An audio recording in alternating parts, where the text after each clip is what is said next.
So, welcome to Jumbo Eyes and welcome to our lecture series called Daily News in Shorts. In this lecture series, we cover a particular day's current affairs in a very short span of time in around 20 minutes. Now, the purpose of this lecture series is very simple. As you guys all know, that current affairs form a very important portion of your civil services examination. And to get a real grasp on current affairs, you need to cover them on a daily basis. But the problem is, you can't spend your entire day reading the newspapers or important news items in those newspapers, right? So, therefore, to facilitate you guys, we have come out with this lecture series in which we'll cover the entire day's newspaper or the important news items from the perspective of civil services examination in those newspapers in and around 20 minutes, basically 20 to 30 minutes. So we'll take around 20 to 30 minutes of your time and you will be done for the day. You don't have to worry about current affairs. And we'll do that on a daily basis. All right. But the thing is, just watching this lecture is job half done. Just after watching this lecture, you have to revise this lecture as well. And you can revise these current affairs from the notes provided by us. The notes shall be available in PDF format and shall be shared on our Telegram channel. Now, where can you find our Telegram channel? Below this video in the comment section, there is a link shared by me. You just have to click on that link. It will take you to our Telegram channel, and from there you can download the notes for this lecture. So just after watching this lecture, you have to spend another 20 to 25 minutes revising this lecture. Okay, revision is very important if you really want to remember these current affairs for longer periods of time. If you don't want to forget them in about weeks time or so, you have to revise them, okay, or else you'll forget them very quickly. So revision is very important. So just after watching this lecture, 20 to 25 minutes of watching this lecture, another 20 to 25 minutes revising this lecture, and in about 50 minutes time, you'll be done for the day as far as current affairs are concerned. You'll be completely done for the day, free for the day. Now you can spend your day as you like it, okay? You don't have to worry about your current affairs portion. Okay, so make this lecture series a daily habit of yours. Okay, make it a part of your daily routine. All right, enough of the introduction. Now let's straight away jump into the lecture. Let's first take a look at the topics from today's newspaper or the important topics that we are going to cover in this lecture. Okay, number one is Cyclone Fengal to hit Tamil Nadu. So Cyclone Fengal is developing in the Indian Ocean, and chances are that it is going to hit Tamil Nadu's coast. Okay, so this has been predicted by Indian Meteorological Department, so we'll talk about this. Then in the International Film Festival currently going on in Goa, a movie was made by an Indian related to the Siddi community. Now Siddi community is of African descent, okay, and this community is in India and Pakistan. So to cover Indian society portion of your syllabus, we need to take a look at this news item as well. Okay, so India's Siddi community. Then we'll talk about PAN 2.0. Okay, PAN permanent account number, very important for taxpayers in our country. Government has launched a project to upgrade your PAN cards. So it is known as PAN 2.0 project. So we'll talk about this. Then we'll talk about key takeaways from COP29 that was held at Baku, Azerbaijan. So basically, experts have said that the outcome of this COP, this climate conference at Baku, Azerbaijan, was a disappointment. So why was it a disappointment? We'll talk about this. And in the end, we'll talk about National Milk Day. As you all know that November 26th is celebrated as Constitution Day. November 26th is also celebrated as National Milk Day. Why is it so? On whose birth anniversary is this day celebrated? We'll talk about all these issues. Okay, so first topic is related to environment, that is GS3. Second topic is related to Indian society, so that is GS1. Third topic is related to economics and government policy, so it is GS2 and 3. Fourth topic is again environment, GS3, and fifth topic is economics, basically, okay, because animal husbandry department is responsible for this, so GS3 again. Okay, so we'll talk about these 5 issues. Let's start the lecture with topic number 1, which is Cyclone Fengal to hit Tamil Nadu. Now, what was in the news basically? You see, all tropical cyclones are a result of low pressure areas. Now, extreme low pressure areas are known as depressions. Okay. Now, when these depressions intensify and they intensify hard, they develop into a tropical cyclone storm. Okay. Now, IMD, Indian Meteorological Department, has predicted that this area is undergoing a depression or low pressure area of sorts or low pressure phase of sorts. Okay. And this depression is intensifying.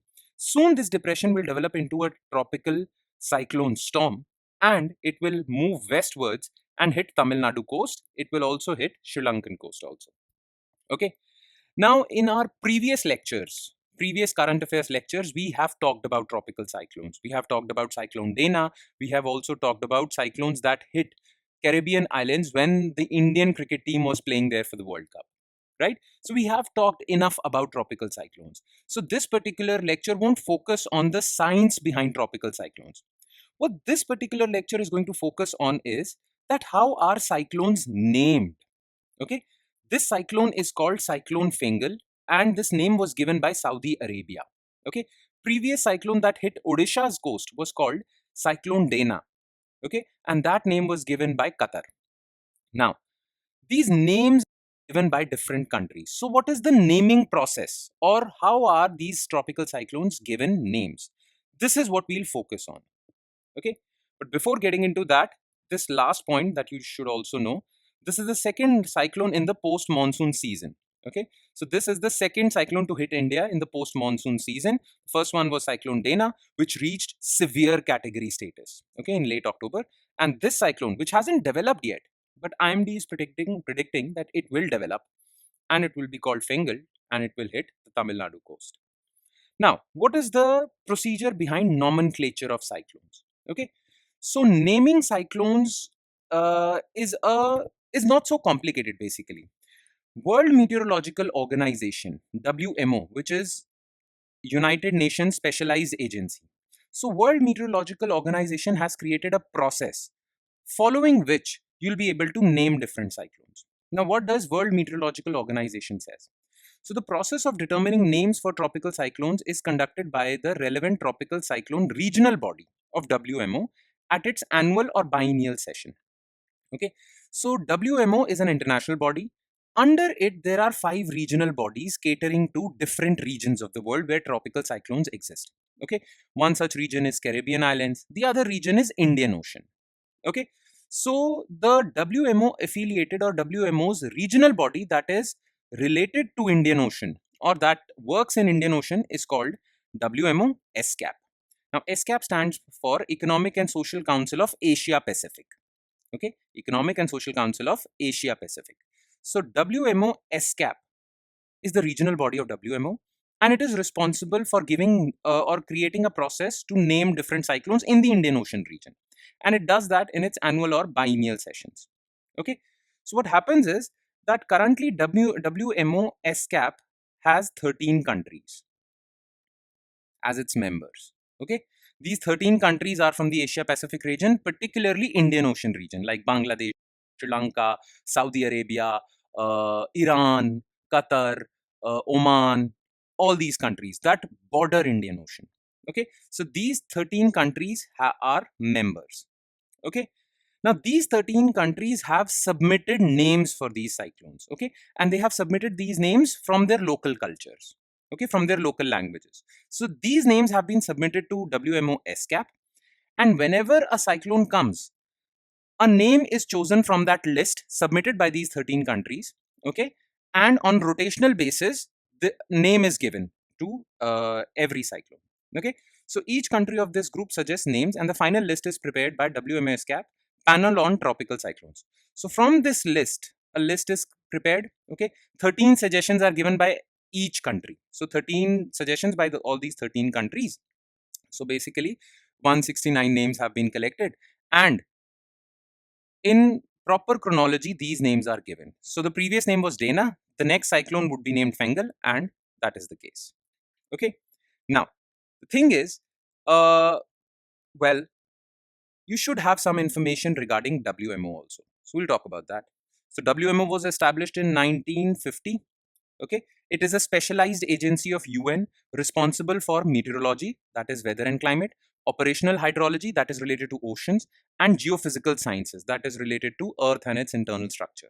Okay, now WMO actually succeeded IMO.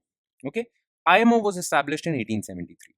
WMO's headquarters is in Geneva, Switzerland. It currently has membership of 191 countries, and the supreme decision-making body of WMO is World Meteorological Congress, okay, which meets every 4 years.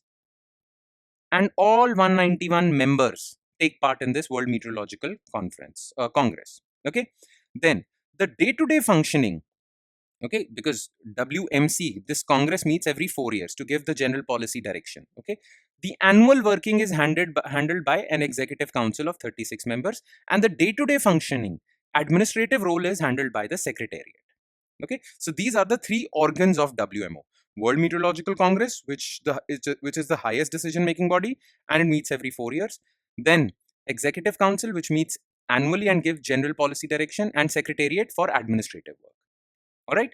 Okay, so now you know how names are given to these tropical cyclones. For tropical cyclone in Caribbean region, the regional body of WMO responsible for Caribbean region would have a similar process. Okay, all right, so remember this part. Okay, next topic is India's Siddi community. Okay, so why was this community in news? First of all, in many parts of our country, Siddi community has been given the scheduled tribe status, and Government of India has categorized it as particularly vulnerable tribal group. We'll talk about particularly vulnerable tribal group, but in some parts of the country, it has been given scheduled tribe status. Now, recently, International Film Festival of India is going on in Goa, 55th. And in that film festival, a movie was premiered, which was Rhythm of Damam. Now, this movie is about India's Siddi community. Okay, it shines light on India's Siddi community. And India's Siddi community is basically an ethnic group whose ancestors were from Africa.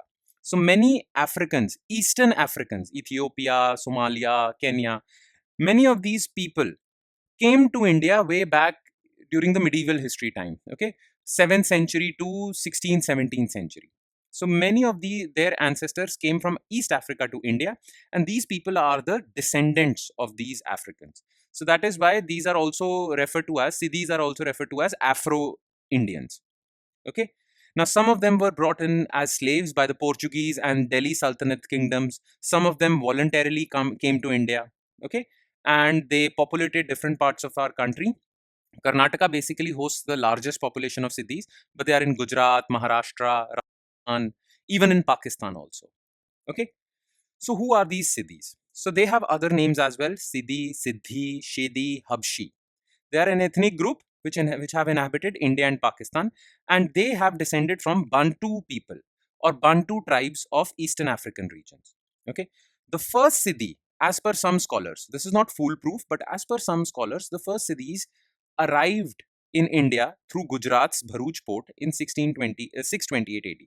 Okay, then after the Arab conquest of Sindh, okay, Arab invaders invaded Indian subcontinent, and captured Sindh. After Arab conquest of Sindh, some of these East African Bantu people were brought by Arabs to India also. Okay, then Delhi Sultanates. Okay, Delhi Sultanates like Tughlaqs, Khaljis, and Deccan Sultanates, Bahmani Kingdom. Okay, Bijapur Kingdom. Then these Deccan Sultanates, Delhi Sultanate people, and later on Portuguese also, who captured Goa. They brought these people as slaves, some of them military slaves, some of them normal slaves. Okay, so they brought them as slaves, and these people have been in India since then. Okay, now what about their political status? Okay, this is important. So Union government on January 8th 2003 classified these Siddhis as scheduled tribes. They are recognized as STs in some districts of Gujarat. So some districts of Gujarat recognize them as STs, some districts don't. Okay, same is case with Goa, Karnataka.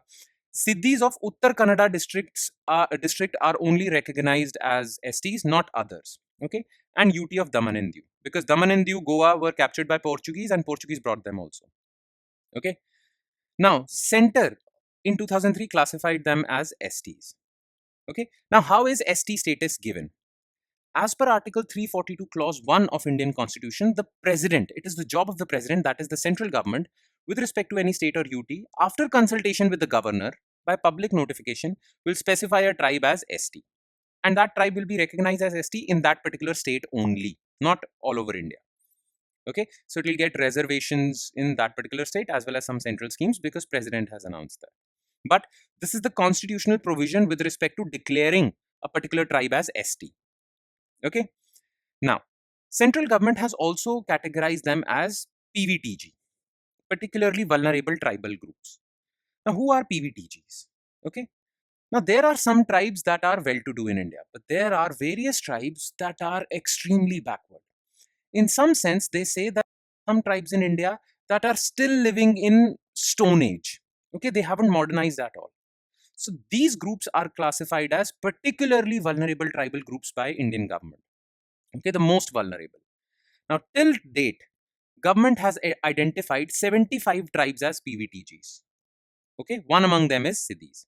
Now, what is the criteria for PVTG identification? Well, first of all, that tribe should have pre-agricultural level of technology. Okay, before humans discovered agriculture, the kind of technology they used, these tribes use that technology still.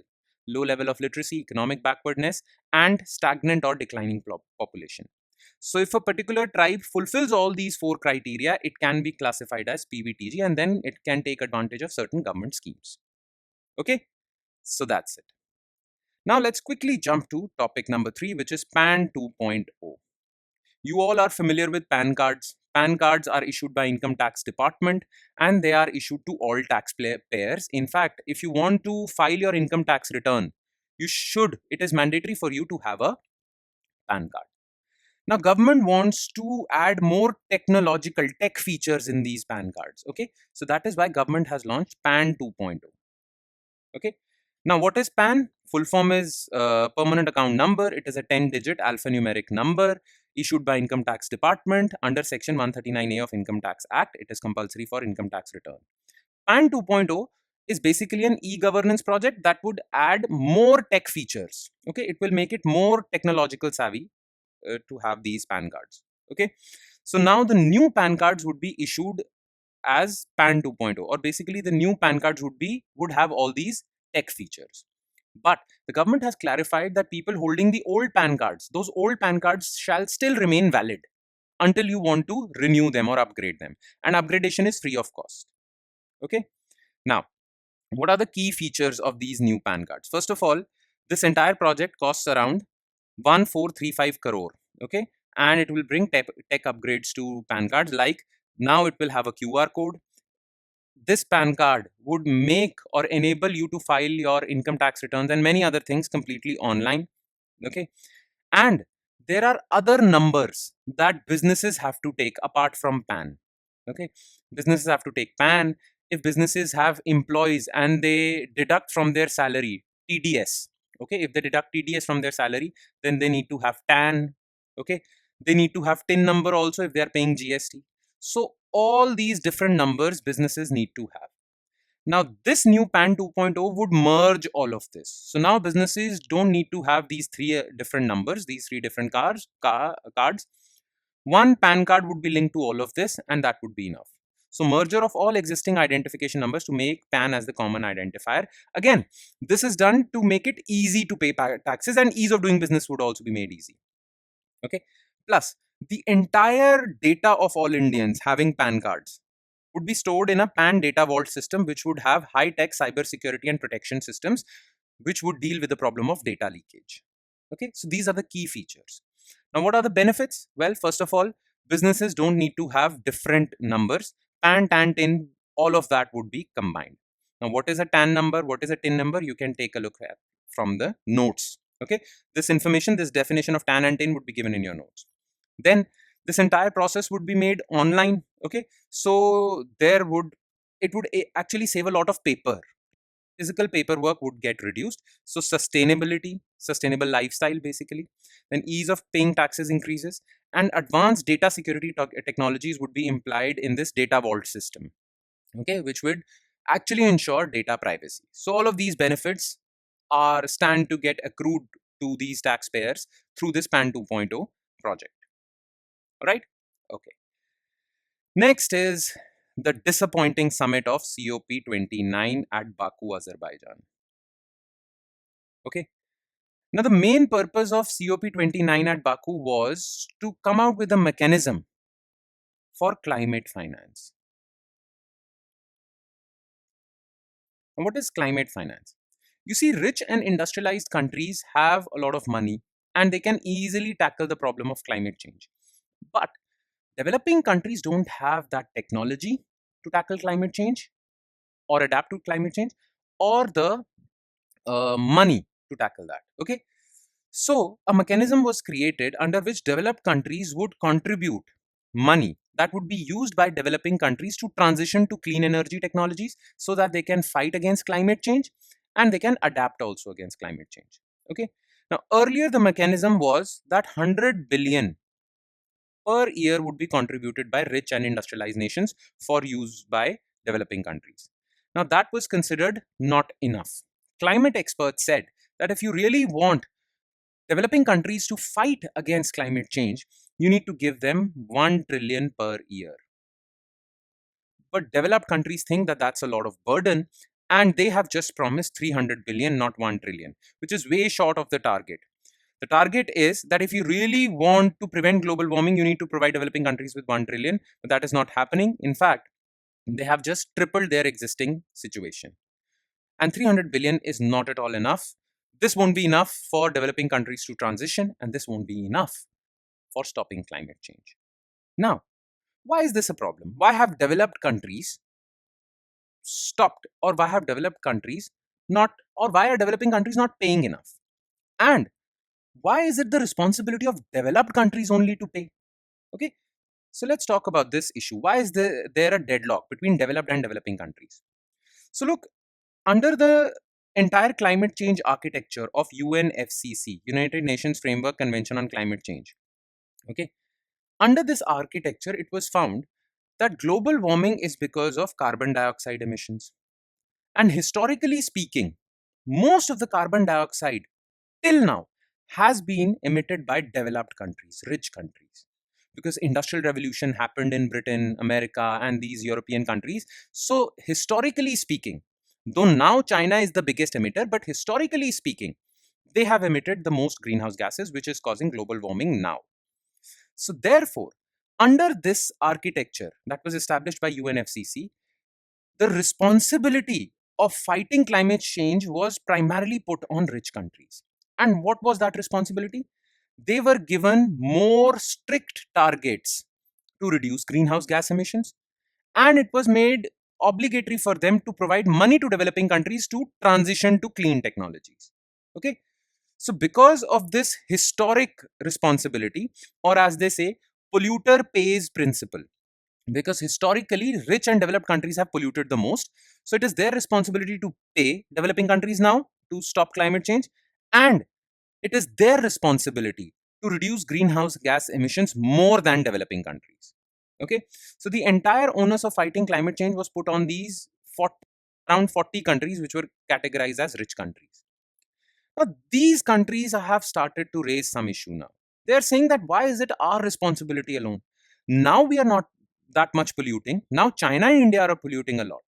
But the entire climate change architecture was such, especially under Kyoto Protocol of 1997, that developed countries had to reduce more greenhouse gas emissions than developing countries. Plus, they have to provide finance also. Now, most of these rich developed countries are facing economic problems. Their population is also resisting this. Their population is saying that why are we responsible to pay to China and India? Okay, so many rich countries are now categorizing this architecture as unfair and have protested against it. Okay, they have said that it is not our responsibility alone to reduce greenhouse gas emissions. Developing countries should also reduce that. Okay, now because of that, every year conference of parties under UNFCCC, every year's climate conference ended in a deadlock. That deadlock was broken by Paris Agreement in 2015, because Paris Agreement said that each and every country should reduce greenhouse gas emissions, and it gave each and every country the freedom to tell us what reductions would they make. This was called intended nationally determined contributions. So each country would submit its contributions, or by contributions I mean how much greenhouse gas emissions they would reduce, and based on that the agreement was formulated. So rich countries had to submit INDCs, poor countries had to submit INDCs. The onus was on all. Okay, so Paris Agreement somehow broke that deadlock between rich and poor countries. But the problem is that Paris Agreement did not, or was not able to resolve the issue of finance. Developed countries had two problems. One, they said that we shouldn't be held responsible for reducing greenhouse gas emissions. Developing countries should also reduce greenhouse gas emissions. Now that problem was taken care of by a Paris Agreement. But their other problem was that only we shouldn't be able, or only we shouldn't be held responsible for paying this amount. Now the reality has changed. Many developing countries have become quite rich, so they should also contribute. Okay, it's not just the job of us 40 countries. Now China and India should also be held responsible. Okay, now this was not broken by Paris Agreement. In fact, Baku COP29 was, I mean, people were hoping that COP29 will resolve this finance issue, but no, it hasn't been resolved. Okay, and this finance issue will actually, many experts say, would lead to basically the failure of Paris Agreement, and then we are left with nothing. Okay, so this is a problem. All right, and in the end, we'll talk about National Milk Day, which is celebrated every year on 26th November 2020, 26th November every year, and it is basically the birth anniversary of Dr. Verghese Kurian. So Dr. Verghese Kurian's birth anniversary is celebrated as National Milk Day. And why? Because Dr. Verghese Kurian was the architect of White Revolution.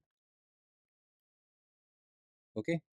Or as we say, Operation Flood, which made India from a milk deficient country to the largest producer of milk in the world. Back in 1970, India was milk deficient. India couldn't produce enough milk to feed its own population. Now, India is the largest producer of milk in the world. In fact, 25% of the global milk output comes from India. It is all because of Dr. Verghese Kurian's efforts, which resulted in Operation Flood and White Revolution. So here's a bit of a background of Dr. Verghese Kurian. Actually, Dr. Verghese Kurian rose to fame because he actually made Anand Milk Union Limited, Amul, very famous milk brand, successful. Looking at that success, he was made the chairman of National Dairy Development Board, and as the head of National Dairy Development Board in 1970, he launched Operation Flood. The success of Operation Flood was that India, from being a milk deficient country, became a milk surplus country, became the largest producer of milk in the world. But it didn't just focus on milk production, it also focused on remunerative incomes to dairy farmers. So through Operation Flood, milk farmers or dairy farmers got what they wanted, and milk production also increased.